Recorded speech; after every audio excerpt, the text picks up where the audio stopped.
Welcome to Raise Your Vibe and Heal. My name is Lisa Snyder, and I'm so grateful that you have decided to spend a little time with me today.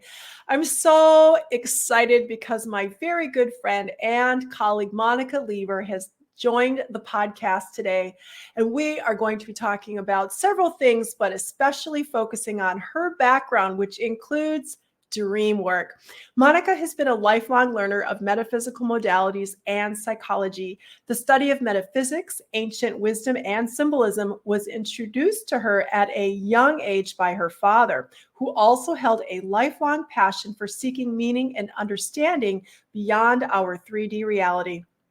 She has become a dreamer who seeks to understand the self through what is naturally provided to us on a nightly basis. Through the application of Jungian dream analysis and her intuitive skills, Monica supports those who wish to understand their dreams by providing language and a deeper dive into what the self communicates with each of us, if we dare to pay attention. You can reach Monica by email, which is going to be included in the description field of this podcast, along with her full biography.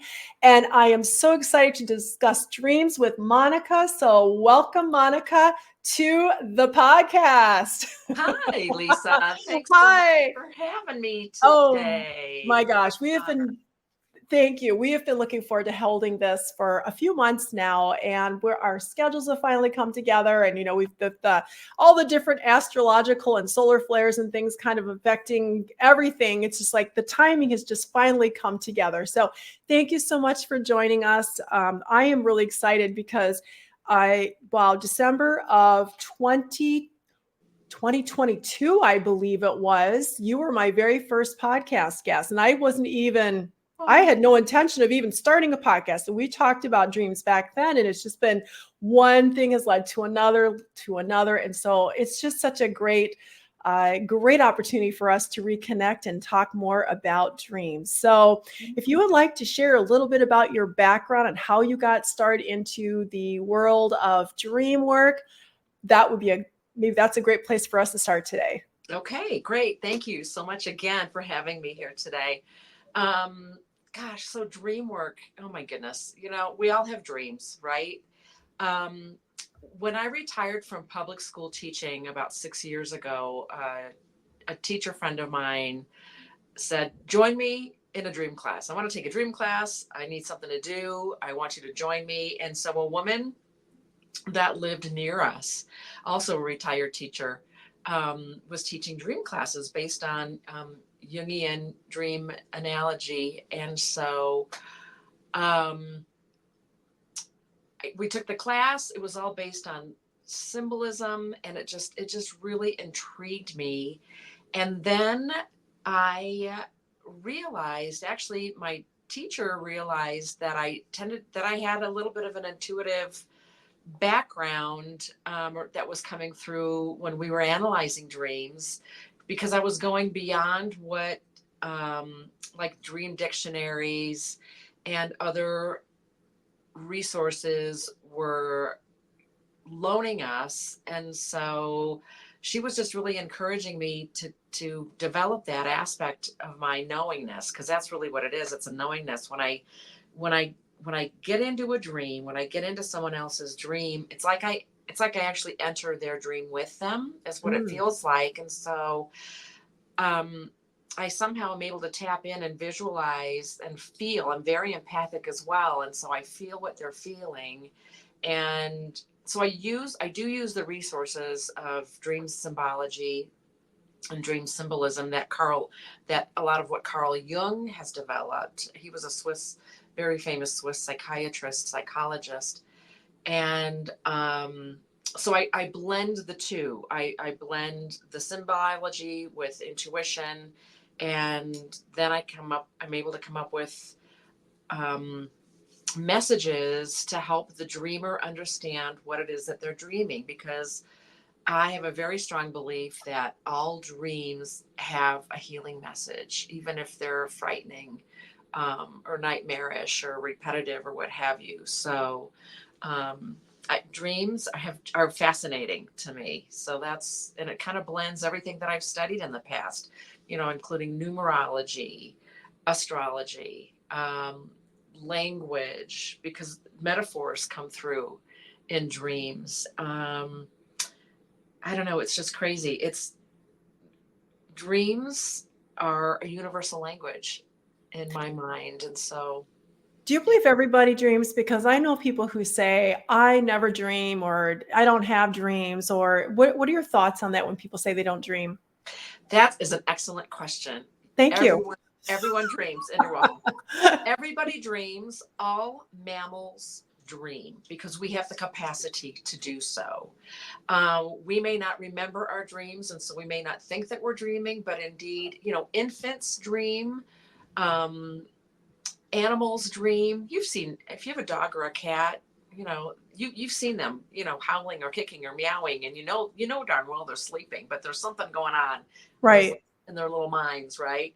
Right. So, and there've been a lot of studies, sleep studies, and so forth, that tell us that we dream, and there's more and more information coming out all the time because we're starting to really pay more attention to dreams scientifically. And not only do we dream during REM sleep, which was the common thought, but now we sleep outside of that REM, the rapid eye movement type of sleeping. So there's a lot more understanding coming about regarding dreams and when we dream, and because we daydream.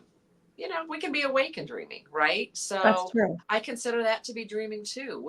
And there's so many types of dreams. That's amazing. We can astral dream. There's lucid dreaming. There's so many topics that involve dreams, and dreamology, the study of dreams. It's just vast, and dreams are so layered. It's fascinating. They're fascinating. Are there any tips to help people remember their dreams when they say, I don't dream, or I don't remember my dreams? Do you have any suggestions or tips for people on that? Great question. Yes, absolutely. We can tell ourselves to remember before we fall asleep at night. We can say, you know what? I would like to remember my dreams. And if you have some sort of recording device, whether it's a journal and a pen or your phone, a lot of the times I'll just use the voice recorder on my phone to record. If I don't have enough time or effort to record a complete dream, if I can record or at least capture a few of the significant symbols in a dream, then usually when you sit and think on a dream later on down the line, the next day or what have you, the dream will come back to you like a story, because dreams are stories that we tell ourselves and that we experience, right? So if we can capture a few of those details, then typically we can fill in. Our memory will help us fill in the rest of that story. So if our dreams are giving us stories about ourselves, why should we care about those stories? What is the significance of those stories? Because the stories are actually helping us heal. Dreams are a way for us to tap into our inner selves. It's a way for us to escape our 3D reality and to tap into our deeper reality, our 4D or our 5D reality, if you believe in those different dimensions, which I actually do. They're a way for us to tap into our loved ones that have passed beyond into the beyond, and to tap into higher knowledge that we aren't necessarily conscious of in our waking life. It's a way for us to tap into our imaginal realm, which is our creative realm, and that helps us to solve dilemmas and issues and problems. So dreams, that's why I feel like dreams can be they are very healing. So I agree with that. You've had an opportunity, or I've had the opportunity to share various dreams that I've had over the last handful of years. And I have found that the information you have provided intuitively has been so incredibly helpful, because sometimes you can look at a dream but not realize that there are many layers to it, as I have learned from you. And one of the things that I find interesting is if you can just share a little bit. So say if we have a dream and we see somebody, say we see a father figure, we see a mother figure, we see a man in our dream or a woman in our dream. I always thought that always represented, for example, our father, or it always our mother. Can you give just a little bit of insight onto what that symbolism may mean if you don't have somebody like you interpreting the dream? So that's another great question. every symbol in a dream actually is a reflection of ourselves. Okay. So if you dream of another person, let's say, typically, not always, but in our typical dreams, we're dreaming of an aspect of ourselves. So if we are dreaming of our father, let's say, usually what that is, it's representing that energy, that father energy, that guiding energy that a father and provides, right? The wisdom and the guidance and what have you. So you're tapping into that piece of yourself. Okay. In the dream. Okay. Okay. Does that make sense? It does make sense. Then how do you know the difference between how, for the person who's listening and doesn't have the same level of experience or awareness that we're discussing, how are they able to discern when it's a dream visit, say from perhaps it's their father on the other side or a loved one on the other side in spirit, a dream visit versus, say, it's symbolic of something that's going on within themselves? How can they tell the difference? That's a really good question. Carl Jung defined dreams as being big dreams or little dreams. And there's different types of dreams. There's the mundane dream that just helps you process all this stuff that we take in during the day, right? If we happen to listen to the news or hear a conversation or, notice something that we're passing by at the mall or wherever, it's helping us to just kind of, our brain needs to dump that information. All right. Mm-hmm. So we have those types of dreams, and those tend to happen usually towards the beginning of the night, of our nighttime dreaming. Big dreams, like what you're indicating, when we have dream, you can just tell because they stick with you, and the emotion is so impactful. I had a dream visit from a very wonderful great aunt of mine that I was very fond of. She was like my grandmother here in the States. My family happens to be from Germany, and most of my relatives are still there. And so I felt very close to this great aunt of mine. And so she came through in a dream several months before she passed away. And it was just such a loving vision of her that I woke up with tears on my cheeks. And that's when I knew this was something beyond just a regular dream. We actually had a heart-to-heart connection and visit. So you just know, you can tell. Oh my gosh, that actually made me burp a little bit because of, and for those of you that are listening, that when I burp, that's like an energetic release. And so for me, that just felt like such a validation of what Monica was speaking of, the difference between a dream where you're processing versus a dream visit. And it just felt like there was a little bit of, I don't want to say truth serum to it, but it just had a little bit of a energetic component to what you just said. So that actually comes to another part of the healing, that you can have a dream visit with somebody, and that experience also can be extremely healing. Do you have any examples of that, where maybe you personally or somebody you've worked with, where they've had a dream visit and it resulted in a certain type of healing? And if you don't, that's fine too. But I was just wondering if you had something. Yeah, I mean, there's lots of, there's one that just happened the other day with my daughter. She had she had a visit from her brother's angels. She wasn't sure who they were. She said they felt like angels or guides or spirit guides. And there were these two beautiful, just golden orbs that came to her. And basically they just told her the message that, everything's going to be okay. And she was worried about her brother. There was something going on. I'm not going to go into detail, but there was there was a personal issue that she's been concerned about for a while. And the message to her was, you just need to freaking let it go. It's none of your business. Well, the German and you probably would have said that anyways, but exactly. But then again, you can't always tell your kids what you think, because who are we, right? I mean, we're not always right as parents either. No, this is true. But it just gave her some relief, So yes. And it was, and just real quick, back to my dream with my great aunt. She lived in Ohio. I live in Colorado, and so we hadn't seen each other for a number of years.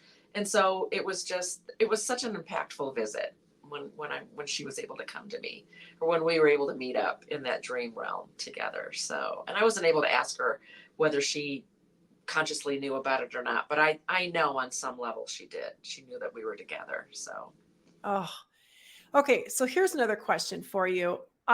Most of the time, I feel like my dreams are in black and white. I do remember one experience a few years ago where I was dreaming and I saw lots of color. I saw lots of green. I could see the green of the trees. I could see the blue of the water.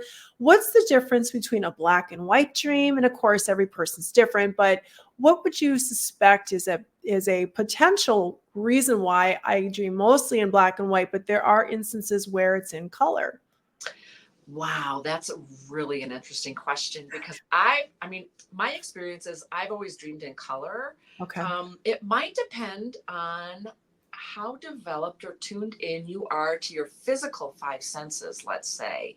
I mean, I know that you're a visual person, but I wonder if there's a part of you that has you dream in black and white in order to distinguish when you do dream in color, that those symbols, especially the colors, become that much more meaningful for you in the dream, if that makes sense. It does make sense.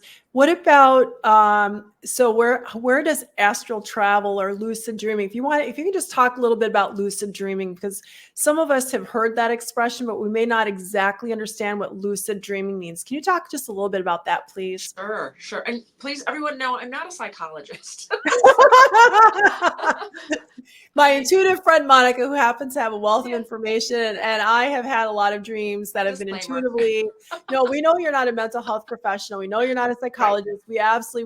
That's also always a given when people listen to this podcast. Just like I'm not a medical or mental health professional either, but if you, from your perspective and your best understanding of what a lucid dream is, that would be great. sure, sure, sure, sure. That, Lucid dreams are fascinating. So are the astral dreams. So lucid dreaming are the dreams where you are fully in control of what's going on in your dream. And I know there are lots of people that what am I trying to say? They are working on gaining that control over their dream life. On the other hand, there are some psychologists, Jungian based psychologists, that claim that you shouldn't try to lucid dream excessively, because you're stopping the natural flow of what the dreams are bringing to you in that dream realm, right? right. So there's a couple of different thoughts about lucid dreaming. Now, if you, in my mind, and I've always had a fascination with psychology, and I don't have a psychology degree. I have a master's in education, but I've studied enough psychology and just on a personal interest, out of personal interest as well, to know that, you know, we all have control issues. No, I don't. I don't get control issues. Double Yeah, Virgo with well, Capricorn rising. No, not at flesh. all. We're honest with ourselves. We all have control issues.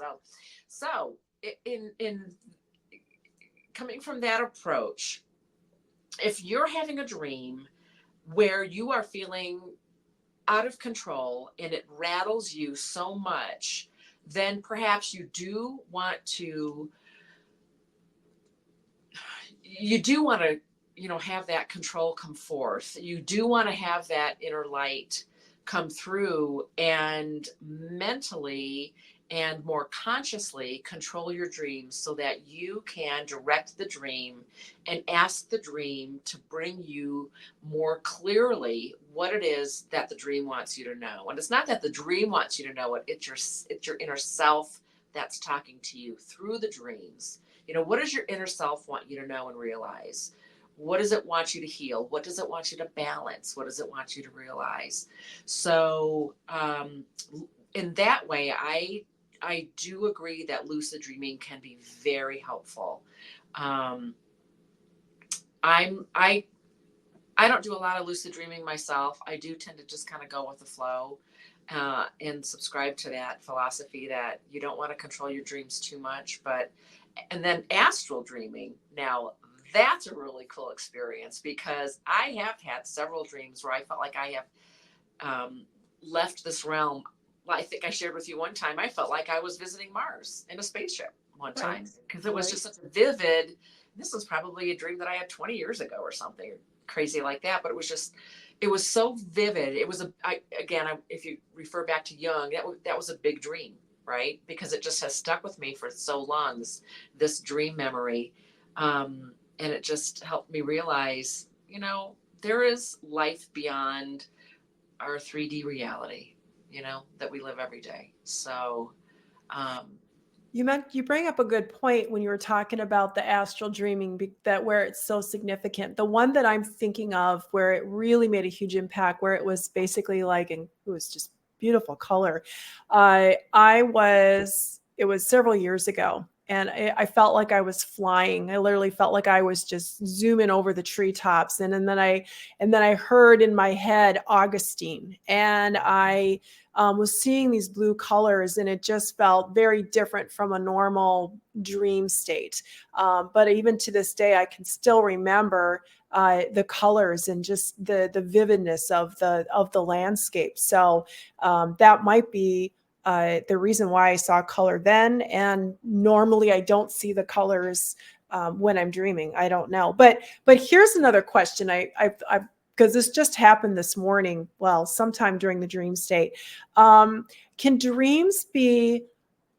So I have noticed that I remember my dreams more, or either I'm dreaming more, or I'm just more aware of my dreams when this happens. But when I'm not in a deep sleep, so we're talking about the REM state, the so for example, I kept waking up every 2 and 3 hours last night, every 2 and 3 hours, which I think is because of what's going on with the sun. Lots of energy. But I really remembered my dreams, and I feel like there was a lot of them. Can you give it a little, like, do you have an understanding of why that is? Why, I mean, am I just continuing the dreams? Am I is it because I'm sleeping so lightly, I'm remembering my dreams? Do you have an opinion on that? yeah, I tend to dream better in the mornings. I feel like if I have to get up in the middle of the night for whatever reason, we have a puppy, so I am getting up in the middle of the night these days. Like having a baby.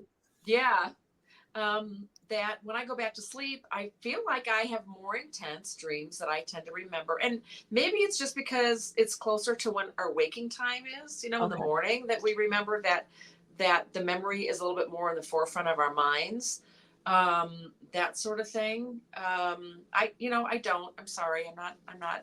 No, that's okay. I was just curious if you had the answer. And I respect the fact that you're saying you're not sure. You don't have the answer to that question. I appreciate that.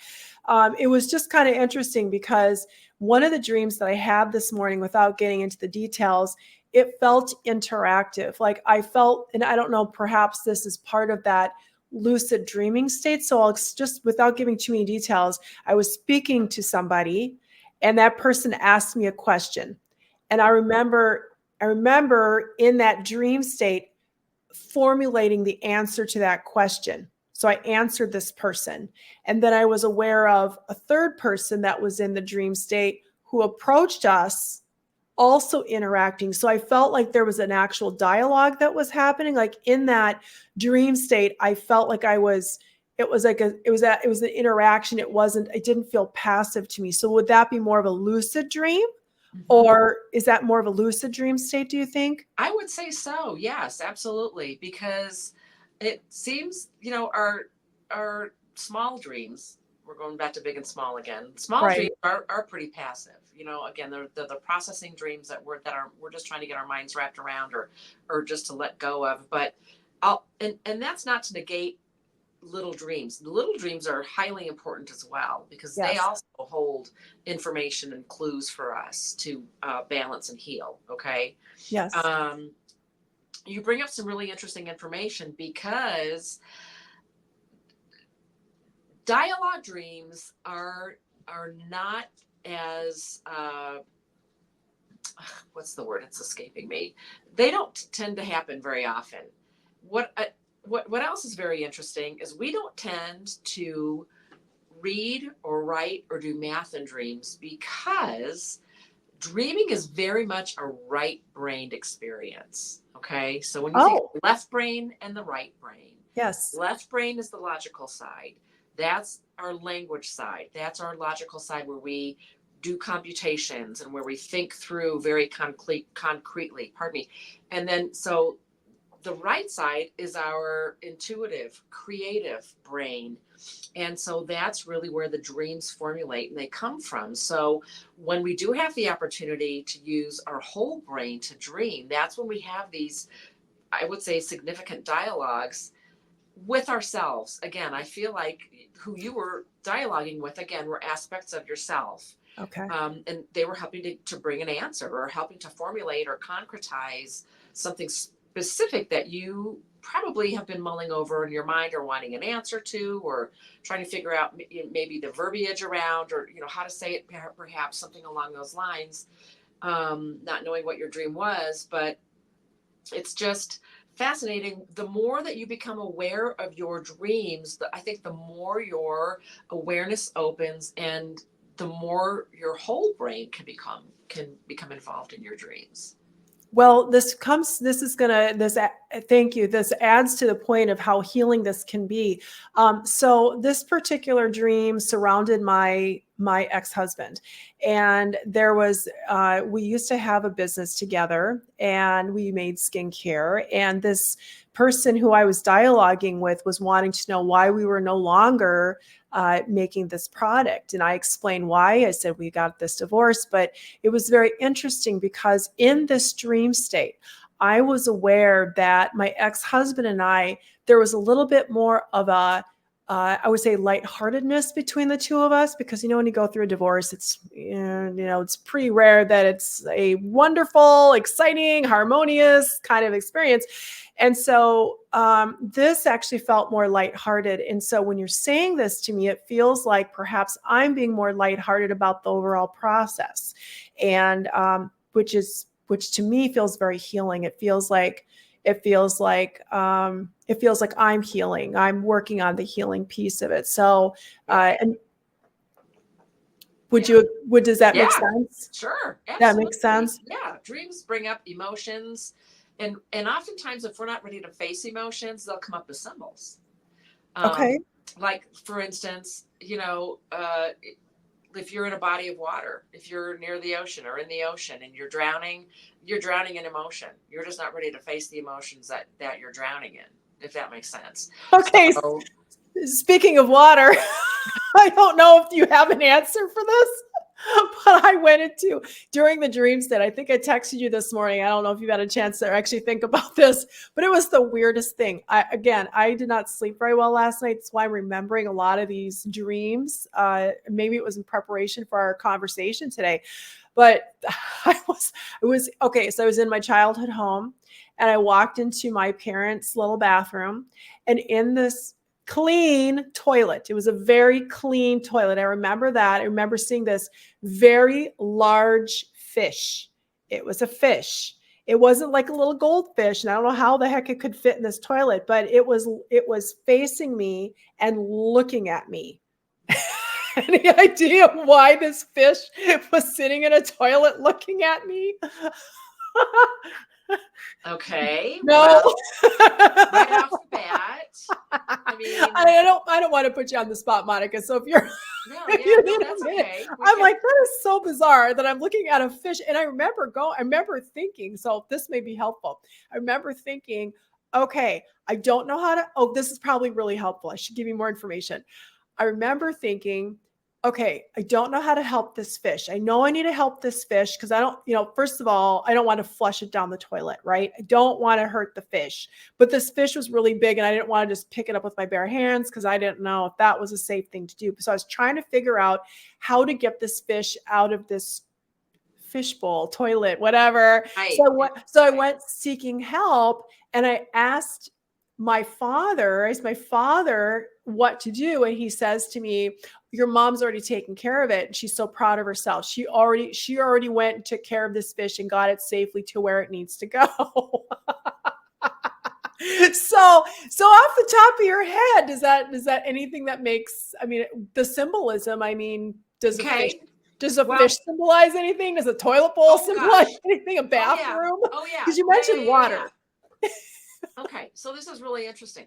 So, okay, a fish. So a fish can, a fish oftentimes represents Jesus or the You know Christ. what? I had that thought. Okay. I did have that thought. Yes. And for several different reasons. So when we go into symbolic, when we go into historic symbolism, the fish is strongly associated with religion, with Jesus, with your faith, with your belief system.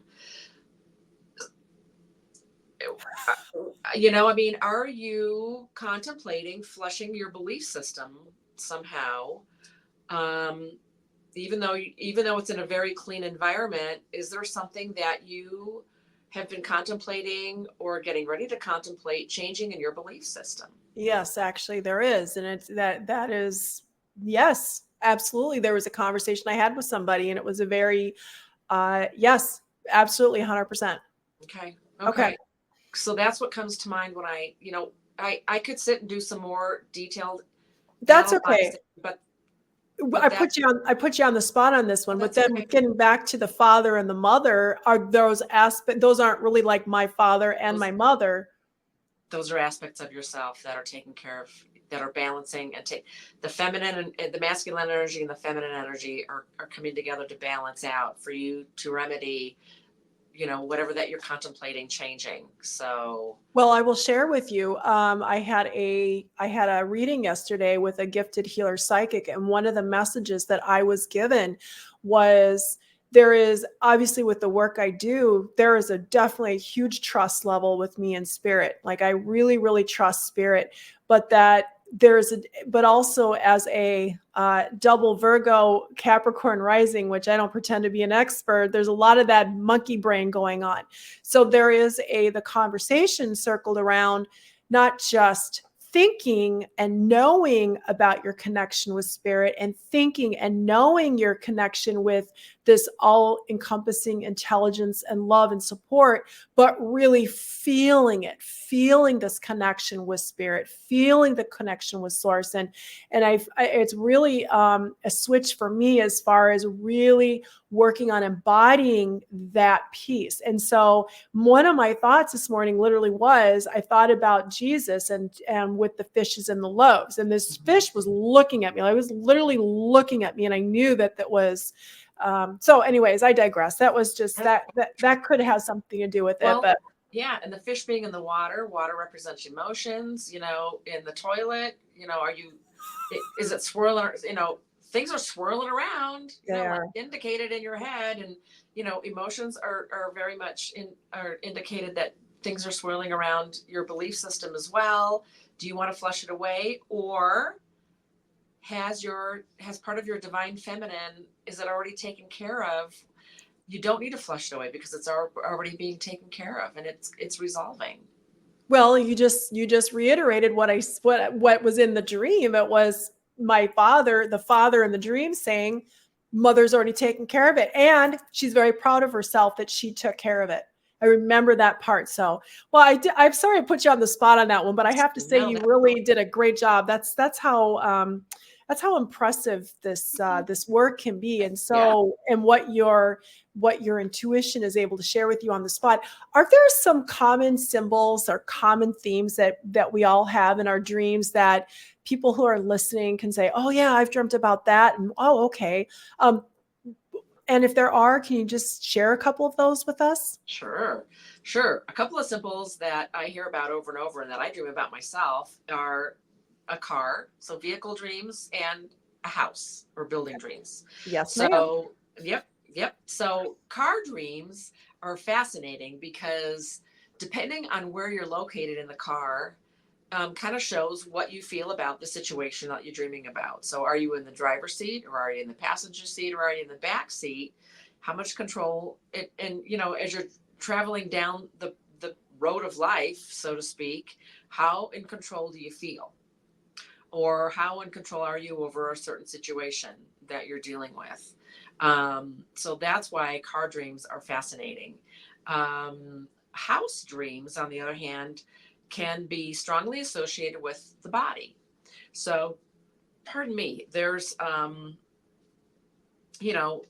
depending on what room you dream about, it can indicate a specific part of your body, an organ perhaps, or location, something that you need to be aware of.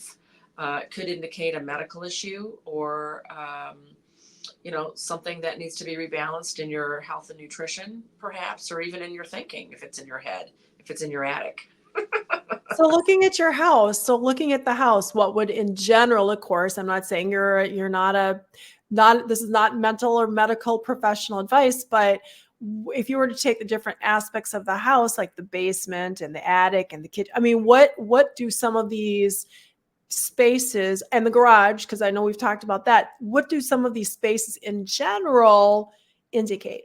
Okay, so again, the attic would be your thoughts, your thinking, your head, um, you know, that sort of thing. You're at the top of your limits.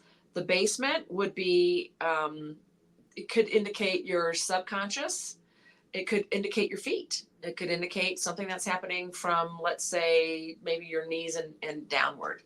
The kitchen, again, would be your abdominal area, and what are you digesting, right, or not digesting, or what are you taking in, or are you taking in the right type of nutrition?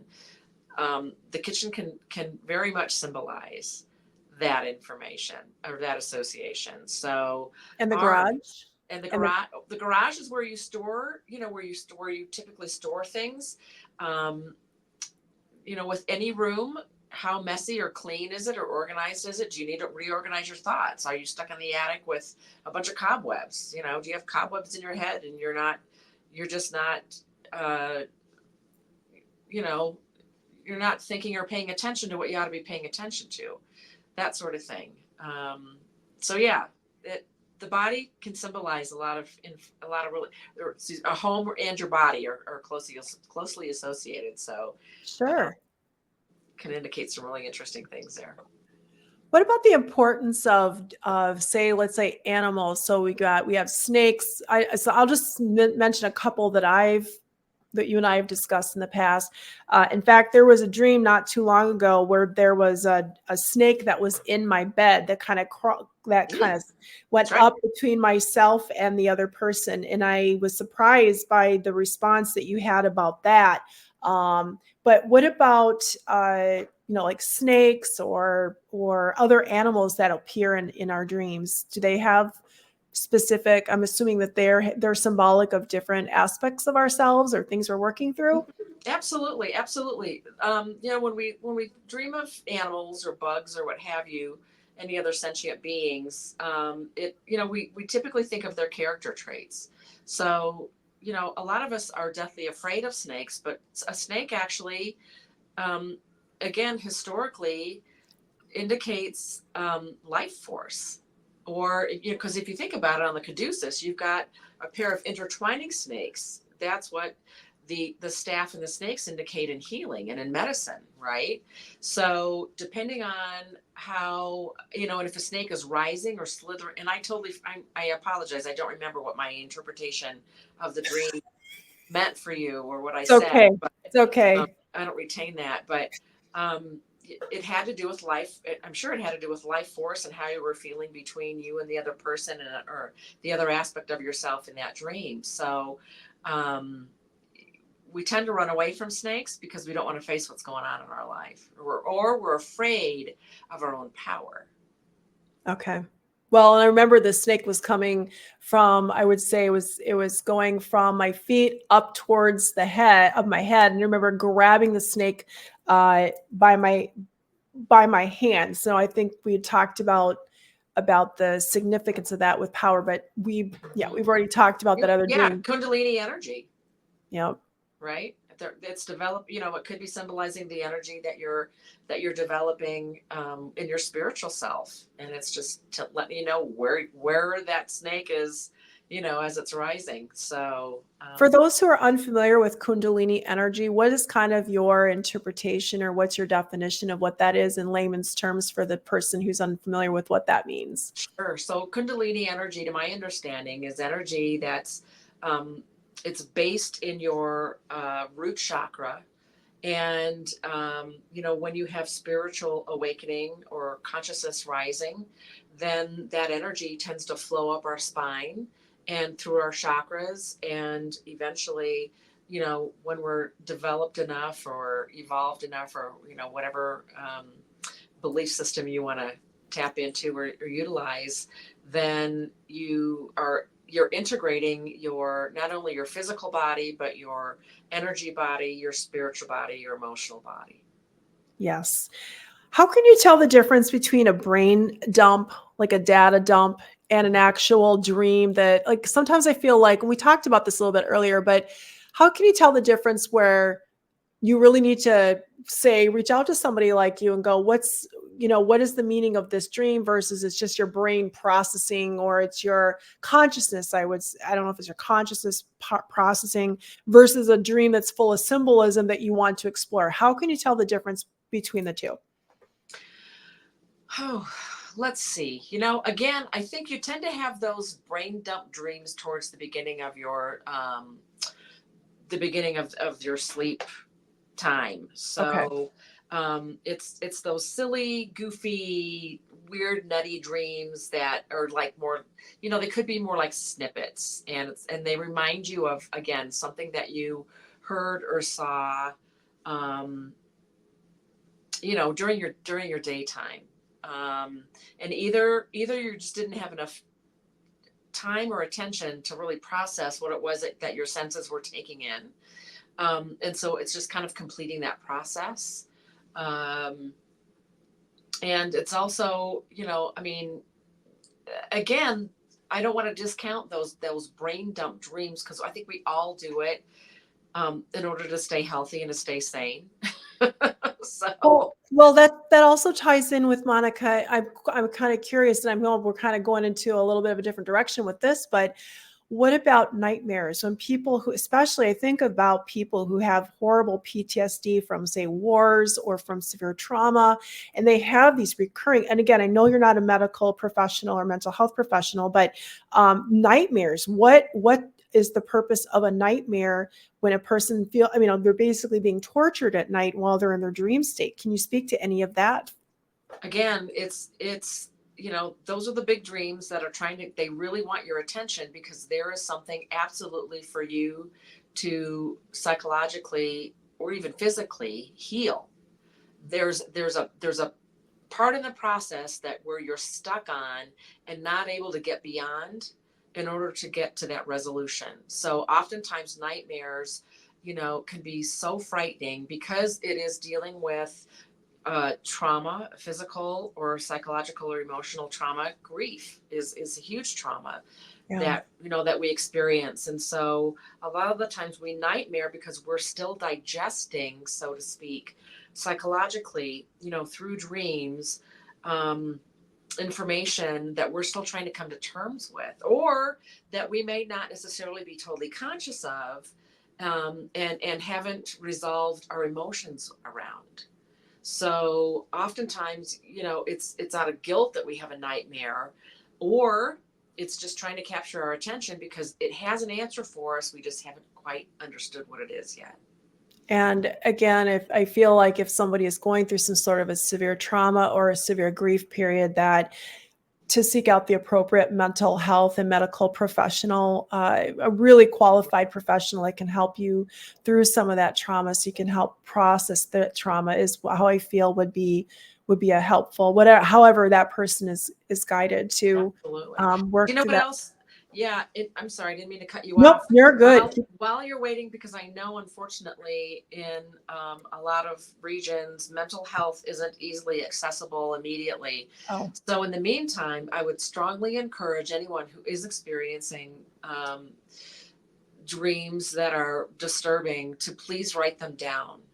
Journal them and contemplate them in a in your waking state, in your conscious state, because it's so interesting, even after we've written dreams down, and even if we don't know how to interpret them necessarily, often, like, this is so, a lot of the times I don't take the time out to interpret my dreams either, because I've gotten to the point where either I know kind of what it is and it's like, okay, yeah, now I can resolve that issue.